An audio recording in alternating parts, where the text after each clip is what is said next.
slavery and its effect on the black culture today. Do you guys believe it's still present? Oh man, Slavery? yes, Wide it's a open. lingering effect. It's not even hidden. It's just It's blatant. okay. All right. Well, we're going to talk about it. So hang in there with us. Jill, I want to start with you. How do you see the effects of slavery today from day to day? So, first, I just want to say that I think one of the biggest lies that we're told is that slavery is over or that it ever was. Because how I look at it is slavery went from a Walmart to an Amazon. So it was all about a corporation. So I believe that it went from a small business to a corporation. Why I say that is I see it every day in the business I'm in. I deal with people who are just straight out of prison, working in there for sometimes, what's it equate 50, to? 50, Not even $75 a day? $1 Yeah. per hour. So then they get out and there's so many hoops for them to jump through because, in my opinion, the system wants them to go back. Because when one person leaves, they've basically lost an employee for free labor, although they'll be replaced shortly with three more. So I definitely think that it is alive and well in the form of free labor. And so E, how do you experience it from day to day? Or maybe you don't. She just explained it. No, you have the same experience. I mean, That- you have to. I mean, you work for a major corporation that makes $2 billion in a year, and I get pennies on the dollar. But the effects that I see of slavery is the mentality and the mindset that seem like we can't break. Okay. Clarence? I got to agree with both of them, but I'm going to add a twist to it. I think the effect of slavery is not only mentally, but it plays part of it, but how we carry ourselves in some instances. It's what we're indoctrinated in, what we're continually bombarded with that tells us it makes us up and it's part of us. Right. And we take that on. So I think it's a great mix of all what everyone has said. It becomes an identity, Okay. Yes. you're saying. So when I'm thinking about it, I'm thinking about the seen and unseen. So when I say unseen, what do you think about? There's a lot of unseen slavery happening today. Yes. That if we don't pay attention, I mean, some of your family members might be caught up in it Yes. right now. I mean, Yes. you could even be caught up in it. Yes, I mean there's a whole lot of and what you're talking about is like the slavery of sex trafficking or human trafficking. Exactly. And We gotta make it clear. We got to Yeah, make sure it's that big. is a form of slavery and that is big, and we got to be mindful of that. But also, here's a thing about slavery that's seen and unseen. As they did speak regarding the prison system. The prison system was set up like that. The 13th Amendment supposedly abolished slavery, Right. but it had a clause in there, and most of us don't get down to that clause. That clause is say unless it's criminal. And what the effect it is, that's where the vagrancy laws came in. That's where a lot of these petty laws came in that people were going to jail. And as Jill stated, they were getting free labor, rented back to the plantation. Let's bring it. Go ahead. I didn't want you to leave. You said a word, vagrancy. I want you to, Vagrancy. yes. Yeah, that means when you don't have. Now, when they put them off the plantation, a lot of them didn't have places to go. So they were just wandering and going back and forth, and so they called them vagrants because they didn't have any stable.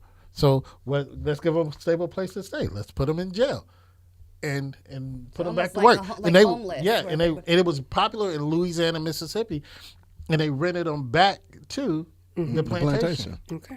Yeah, but and I'm gonna say a few things, and I know they're gonna be controversial, but they're true. Unseen slavery, and you got to think about this. And I'm gonna put it contextually before anybody get upset. But the military, None of that tonight. the military. Me and E would just talk about it. I'm gonna tell you, the military for black people was voluntary slavery because they sold them. At the time, they sold them a bad bill of goods. And I'm talking about during World War I, World War II, and even after the Civil War. So, at World War I, there was 700,000 black military personnel. That was in 1917. You know what they came back to after they fought that war? They came back to Jim Crow laws. They came back to segregation. They came back to lack of jobs. Now these are war heroes They're fighting, fighting for freedom, and they come back and They're not compensated for what they are. World War II, there was over Hold on, 8. Clarence. Hold on. I'm gonna hit you with this one. Even before they came back, Even before they when came they back, was in the military, they were segregated. They got were the lowest jobs. They got the lowest jobs. They got the worst. Well, they got the lowest job. They wouldn't allow them to fight, right. but they put them on the front line. Mm-hmm. They were using them as decoys so they could be killed. Yeah, so it was all that in the military that they don't want that to be exposed. Even during the Civil War, because if you ever watch Glory, they were the first people that know at Fort. But at World War II, when they were fighting, Germany, the Nazis, trying to mitigate the Holocaust, there was over 885,000 black military personnel throughout all military. Guess what they came to 30, 35 years later? They came back to Jim Crow laws. They came back to segregation. Correct. They came back to they can't buy houses. They came back to not finding jobs. But they were set up that if you join, you're going to be taken care of. And even today, think about the vets today that suffer because they don't have proper housing, proper medical care. Absolutely. Yeah. And they gave their lives, their time, Their bodies. their body. If that's not utilizing slavery, then what is? Exactly. Okay, so there's a lot that we need to talk about. One of the things that I want to get to is, and everything you said was awesome, but one of the things that I feel like we all see and experience today would be from the health perspective. Yeah. And so, if you can think about this, you mentioned the vets. So PTSD, right? Yes. And so now I want you to change that S to slave.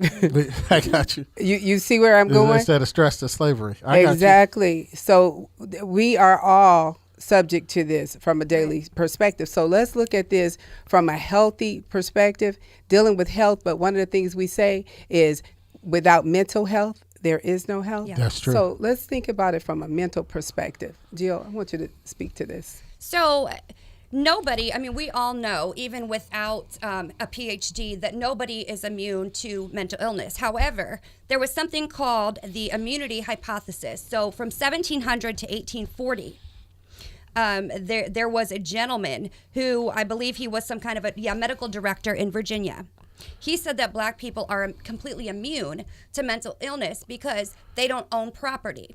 So because that was said, I think that kind of tells you the intention of how they were going to, treat mental illness back then. So if you think about this, when the World Trade Center happened, even people that were not part of it, that heard about it or that were close to it or whatever, they brought in mental health assistance for these people because they experienced what? Trauma.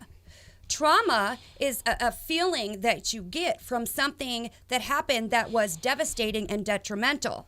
But slavery wasn't. You've never heard, even today, anyone bring in mental health experts to talk to people who were a part of slavery. And as you just said, post-traumatic slave syndrome is a condition that exists as a consequence of centuries of chattel slavery, followed by institutionalized racism and oppression, have resulted in multi-generational adaptive behavior.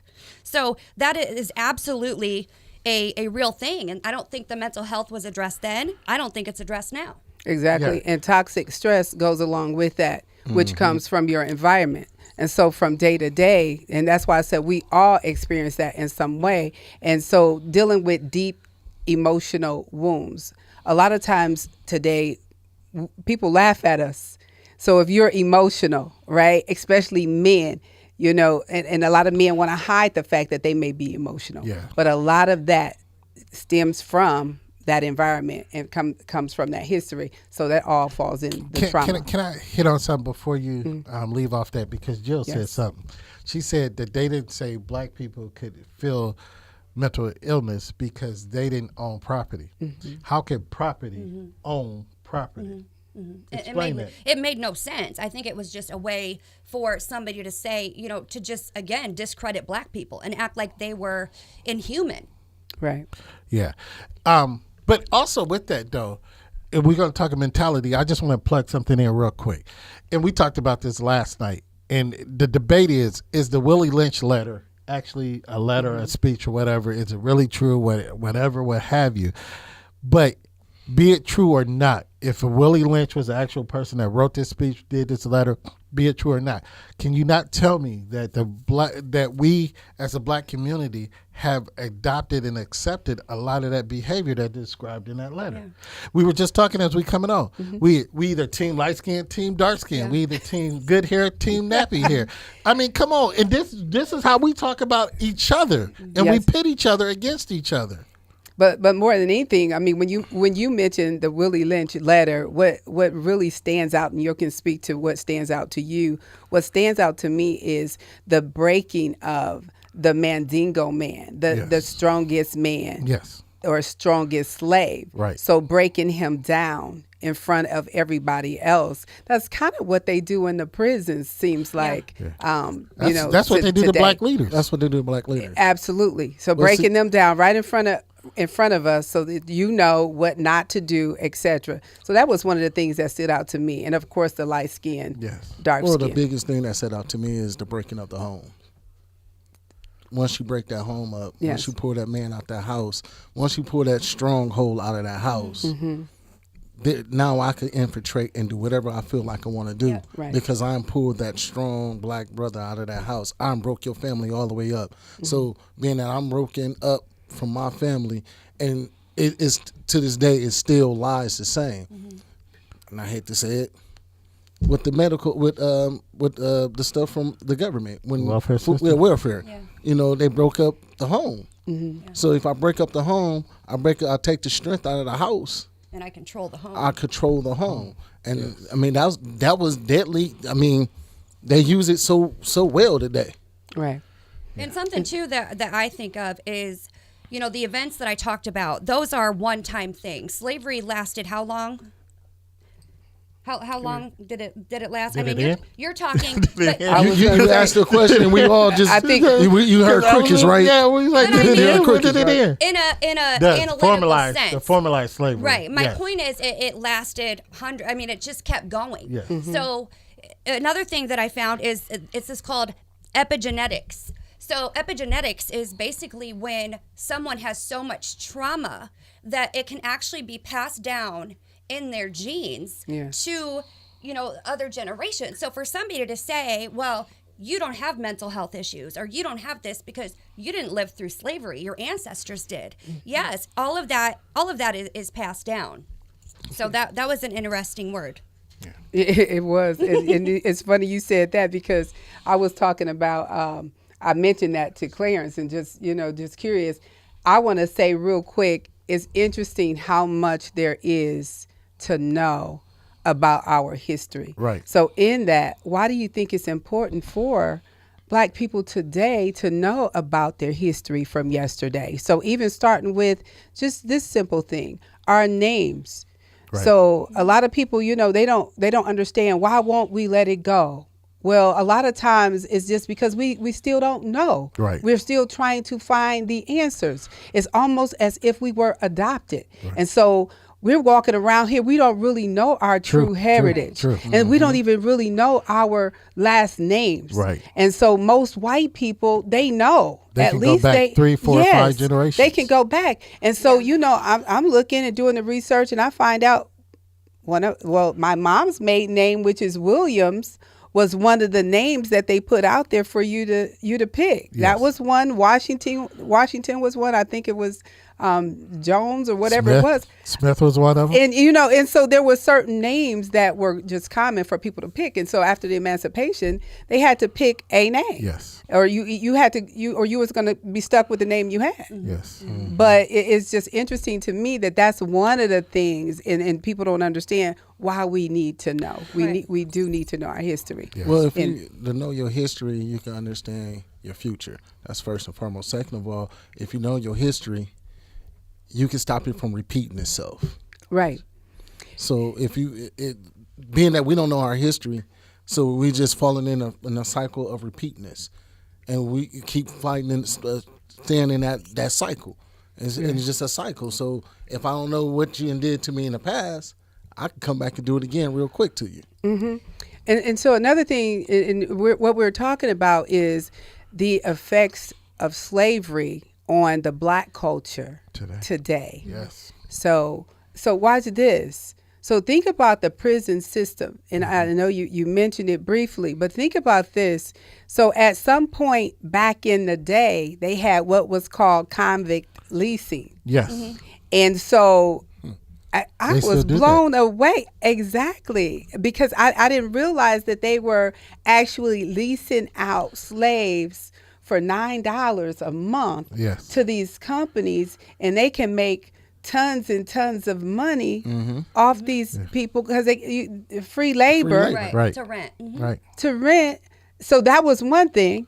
But then here comes something else where they could just arrest a slave Right. or a person. I mean, black this person. just arresting a black person For walking down the street. for You don't walking have down ID. the street. You're not legally able to carry an ID, And- but you get arrested for not having ID. Or watch this. I could arrest you and tell you owe me my money. Yes. And what money? I don't owe you anything, but now you arrested. You can't fight that. I can hold you in jail and use you to get my free labor, Right. and I'm making money off you and me while I'm leasing you out. Yeah. I'm just saying it was some cold. Doesn't It that was some sound cold. like what goes on today? Yeah, and they still do. With the free labor. No, It's- I'm talking about all of what you just said.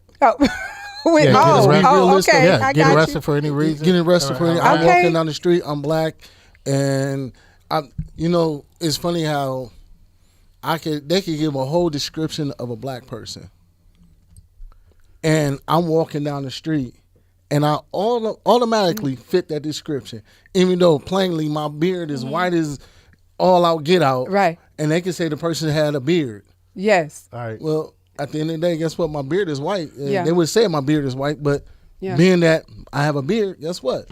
I fit the description. Yeah. Yeah. And so we mentioned trauma, and I don't want to leave that too quick. And I know we got some other things we want to touch on, but I just wanted to talk about the lingering effects of the historical trauma. And so, yes, we can talk about the history. So slavery and the Jim Crowism, and even the convict leasing. Yes. Think about all of the things they had to see. Think about growing up in that time, and you actually had to see the people hanging from the trees. Right. Are you really supposed to get over that? Yes. Even the Ku Klux Klan, when they would burn Yes. the crosses in the yard, or burn down people's property, castration, the 1919 Red Summer with all the people being killed in Chicago. I'm just talking about all of the different things that black people have had to experience and endure, and you go through this, and that is historical trauma. I'm gonna give you a modern day Yes. trauma though that's gonna get you. Yes. You stated it before you even said that. To get over it. That's like Yeah. telling an abusive person, you didn't beat your husband, you didn't beat your wife, you didn't beat your child. Yes. And you're gonna tell them, suck it up. It's all right. You know, that's and how are they're gonna be traumatized because, one is Yes. they're not gonna know how to express that, but that's what we're equating the trauma to when they're That's right. telling us to get over it. You can remember the Holocaust, you can remember 9/11 now, but they're telling us to get over it. How are you going to do all of this, but then tell us suck it up? Well, see, that's one thing. yeah. I'm sorry. That's No, one go thing ahead. I really don't get. They'll blast about the Holocaust, and it's a pity that what happened in the Holocaust. Yes. Yeah. But when it comes to slavery, like you said, we're supposed to suck it up, or it happened so many years ago. Why are you still whining about it? So if that's the case, and I mean, let's just call it a spade a spade. Well, If that's the case, we'll tell the people of the Holocaust, suck it up. and the people that say that, and they say it all the time, you see it on Facebook, they say it blatantly. Like, they're not hiding behind this thought. They actually truly believe it. I think those people are, for one, uneducated. I think they fail to realize, or do realize, and they're a part of it, that slavery was rooted in white supremacy. White supremacy has not went away. Those same people who were controlling it then are still controlling it now. I mean, they're not the same people, but they are ancestors and descendants. They're still people that are, white supremacists. That's right. Right. Okay, so we definitely got to leave health, Yes. although there's a ton of other things that I wanted to get to dealing with that. But I do want to get to the economic side of things, dealing with the wealth and the money, because that matter, especially since the white man, the self-made white man especially, came up on the backs of the blacks. that were laboring in the field. So let's talk about the Yeah. economic side. Now, first and foremost, one of the main products that festered off of slavery is tobacco. The tobacco fields. Think about it. All the cigarettes. Now, think about how much money tobacco has made over the years. Hundreds and hundreds of trillions, not billions, hundreds I and can only hundreds of imagine. trillions of dollars. And they started sugar cane. The sugar cane came from the backs of black people. General Mills, Winston-Salem, Chase Bank, Brooks Brothers, MetLife insured slaves, like your car insurance. If you lost, it's like MetLife. So all of these, and that wealth is still here. Whereas we were, as slaves and black people, we couldn't own nothing. We can generate wealth, and you got to understand how wealth is generated. It's not we can get rich as black people. That means we obtained a lot of money. But let's talk about wealth. Wealth is not just liquid cash. That's that historic land. That's that historic funding. That's that historic stuff that never goes away. You hear the term old money? It's old money because it's been here forever, and it's not going nowhere. Guess what? The only reason I'm gonna say, one of the reasons we never been able to get that, because every time we get to that point and we start to move as a unit, what they come and do, come and destroy it. They burns it down. It's always something that, okay, we can't let them they too uppity. We gotta destroy them. We gotta take them down. So now at this point, even if my aunt sisters had land and an abundance of it, it was taken from them. Yeah. And that happens today too. And, it's a legal thing. And it happened to Seneca Village in New York. It just happened recently, I think, in the Chicago area. It's called eminent domain, where we take what you have, like your property, because it's better for the community, the city, or whatever. Wow. And that still happens today. Right. And so when you think about just this number, 4 million slaves, 400, that's You know how the price of a slave at the end of slavery? 4 million. Did I say 4 million? 4 million. Okay, 4 million slaves were under the control of a group of white people. And I'm just trying to imagine 4 million slaves out working and bringing the money to me. Yeah. That's a lot of money. Yeah. So when you start talking about the money, I mean, that's a major head start on us, no matter what type of reparations Right. we could get. Right. And you could never compare Right. those dollars. And the people that are in control, if you have 4 million slaves, they're not going to ever end that. They might say or make it look like they're going to end it, but the whole time that's going on, they're thinking of better ways that they could use these people.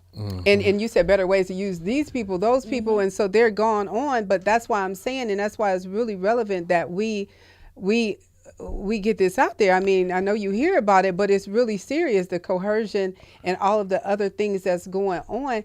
And we talked about this before, and we know that the government understands and they know what's going on. Right. Absolutely. They allow Yes. Yeah. this stuff. And the people that's working for pennies, Right. what do they call them? The Sweatshops. The sweatshops. Yeah, that's still going But on. in countries, in some countries, that's what they really work. That's still slavery. It's still Yep, slavery. the kids, Yeah. I of mean, that's major going sweatshops. Absolutely. Okay, and so then we also want to talk about, okay, they had some fun. Now, how is it as a black slave, I actually can find in my spirit to have a rejoiceful moment and to be spiritual and to be able to laugh and sing and clap my hands and pat my leg and stomp my feet and etc. And be creative. So let's talk real quickly about the entertainment side, because they would call on us to entertain them, and we had to do it. It was a command. Yeah. So E, what do you know about that? Because I know you were talking about the whole sports thing one day and the NBA and how we are still entertainment. Period. If you think I'm joking, let's look at the most recent situations with Kanye, Kyrie, Kyrie, Kaepernick, even with LeBron, when they spoke out, they got shunned. They got blackballed. You know what I'm saying? They told LeBron to shut up and dribble. Shut up and dribble. You know what I'm saying? Kaepernick on one knee holding, he's been blackballed from NBA. But NFL, yeah. So we are looked at as entertainment. As long as we can make them feel good and laugh and be happy, no matter what my feelings are at my expense, they're cool with it. I mean, one of the ways they used to do it back in the day with slavery, they used to say, okay, yo, Kemp, you have a big slave, I got a big slave. Let's make them fight to the death. Yes. Like dogs. Yeah. And it was entertainment. They would have everybody come around. It was entertainment for them. They would sit back and make us dance and laugh, sing and dance just to entertain them. Today, what we do, we sing and dance for entertainment.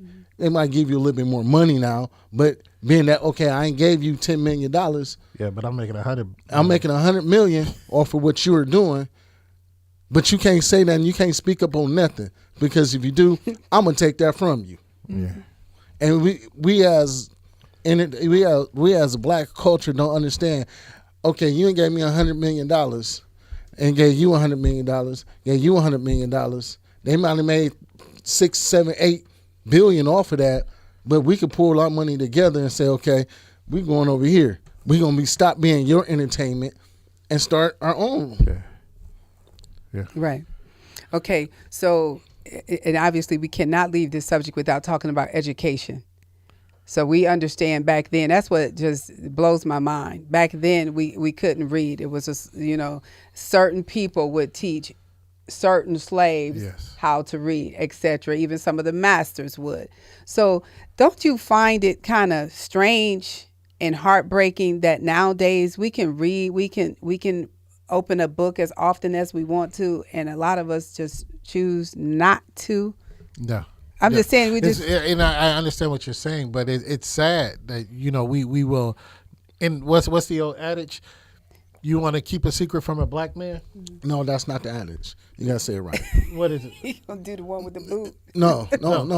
It's you want to how to keep a secret from a nigga. Yeah, how to keep it. Yeah. Oh. Put it in a book. Well, Yeah. Okay. and two, they wanted to keep them, if you read, you're going to get educated. Yes. And I read in my research that some of the slaves would actually sneak books around, and they would go out and they would read them and then trade them. So it's like things that I could do freely, they were having to sneak around, and all they wanted to do was read, was learn. And can I put you on a little secret about them? That it's sad and that we integrated into their system, but they were not trying to read to get educated, because these were a lot of educated people already in their own right. What they were trying to do, they were trying to figure out the opposition's plan. So they had to learn their language. They had to figure out what's in their books that they're holding against us. But that's why they didn't want them to read them. Yes. Because so it was not about education. It was about it was a strategic move. But it's sad now that though we don't educate our children like our history. And I hear a lot of people say, well, I didn't know this growing up. I didn't hear this growing up. It wasn't taught. Where are our stories were taught through folklore and tales. Where are we telling these folklore and tales to keep it together, to educate them? We're not doing that anymore. We've gotten away from that. Right. We assimilated to learn what they want us to tell them.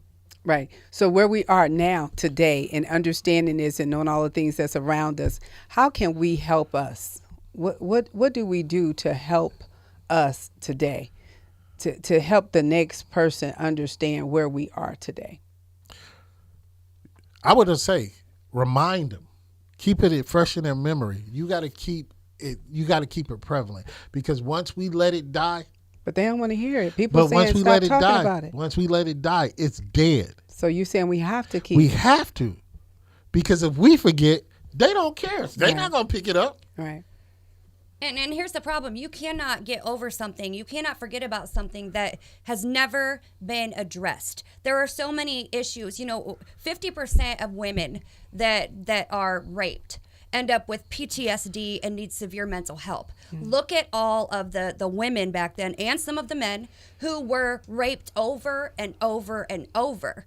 And that was never addressed. And then that was passed on, like we talked about the epigenetics. So everything is left just like it was. It has never been addressed with reparations. It has never been addressed by white people. It's swept under the rug. Mm-hmm. And so do you believe at this point that black people will ever be a part of the American dream? Go ahead, E. You got to answer that. No. Just flat out. Flat out, no. I'm gonna tell you. Just I'm no. gonna just tell you why. Because we not even a part of our own dream. I'm gonna agree with him on that. Okay. So how can we be a part of somebody else's dream? But Black Lives Matter. But Listen, how can we be a part of somebody else's dream if we don't have our own dream to be a part of? But I agree, but I got to say this, and it's going to sound like I'm disagreeing. But yes, and this is why. Because we spend 80% of our income feeding the American dream. That's true. Meaning Yeah, we what? feed the American dream. So we feed the we American factor dream. into the American dream because we spend 80% of our income feeding the American dream. We buy the name brand. We buy, we spend. And we go to, like I said, we don't have our own anymore. So we go into Walmart, we go into Target, we buy That's what I'm Versace, we saying. buy How all of can that. we be an American dream if we don't have our own dream? Yes. So it sounds like we need to have a plan. Yes. So when you say that, so there's obviously a strategy. We had a plan. We did. Yeah, we had a plan. We had I'm the just greatest saying plan. We literally did. Okay. It was called Stay Segregated. Okay. That was the best plan in the world. I know you are pro segregation. He's not off. He's not off. let's I be get it, but I'm realistic just saying. But now that we're here, there's no going back. We can't go back. We can't fix it we ourselves. can't go there, but Right. we can own some things. We need so to. so putting at the top of the list, and you kind of mentioned it when you said family. So repairing the family is first things is first. key, I believe. Yeah, that's first things And first. and as we always say, before we end our show, we say Always protect your protect your mind. mind, yeah. So and I'm saying that not to just kick us out, but it is time to go. But I'm saying that because that's major. Yes. And so that's one of the things that we do have to, and I believe that it has to start with that. Yeah. But you have to want family. Right. And have, I don't know about you, but when I say, what things do you still see today from back in slavery time where they tore us apart back then? They tore families apart, husbands, Right. wives apart. Children. Now it seems like we tear ourselves apart. That's true. It's embedded in And us. so I'm saying it seems like everything that somebody else was doing to us, the white man was doing to us, it's like now we do it to ourselves. We do it to one another. Yeah, we took on that mantle.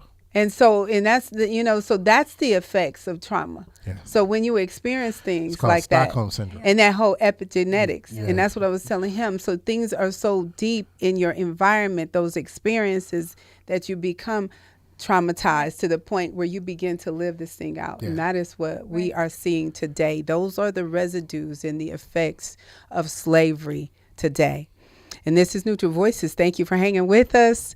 We've been having a good conversation talking about the effects of slavery on the Black culture. And tomorrow night, we're going to hear from the people. That is the voice of the people. Leave your comments, Clarence? leave your concerns. Give us something to talk about. If you agree or disagree, we're going to properly address you. All of them. And you might get to talk about what's on your plate when you Yeah, when we eat. Yeah, we're going to talk about what that. you eat. Might get to talk about that. So you all chitterlings lovers might want to tune in tomorrow night. And as we always say, Always protect your mind. always protect your mind. Thank you so much. See you next time.